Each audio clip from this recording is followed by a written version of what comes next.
Welcome to a Foxy Tech Tips tutorial on changing the vibration duration on Oppo smartwatches. If you find this tutorial helpful, please consider subscribing to my channel and liking the video.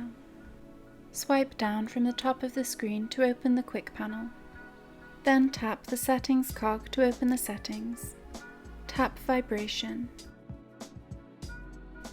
Then select vibration duration.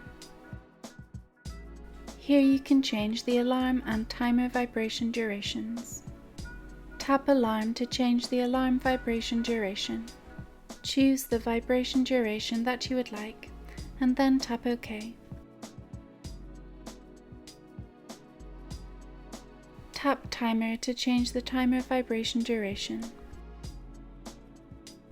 Choose the vibration duration that you would like, and then tap OK. Your alarm and timer vibration durations have now been changed. And that draws an end to this tutorial. Please like the video if you found it helpful and subscribe to Foxy Tech Tips for more Oppo Watch tips and tricks.